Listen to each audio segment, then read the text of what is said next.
Hello to you wherever you are in the world. I'm Tony Cleaver. I'm your instructor for the New Testament Survey course. We're going to look now at an overview of Section 2. We're going to cover the book of Acts. The book of Acts starts with the ascension of Jesus and goes to the very ends of the earth. The book of Acts, it talks to us about many events in the early church life. The day of Pentecost. It talks about the appointment of the 12. It talks about many who opposed the gospel. It talks about many who believed in the gospel.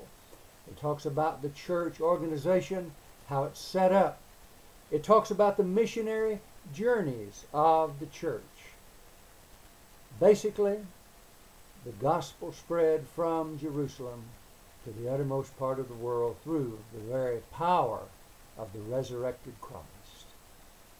Is the book of Acts descriptive only for those people in the New Testament era, or is it descriptive for our church today? Is the book of Acts prescriptive for only the New Testament church in the first century, or is it prescriptive for our church today? I want your success in this course, and I want your success as you minister for Christ and for His church. I wish you Christ's peace.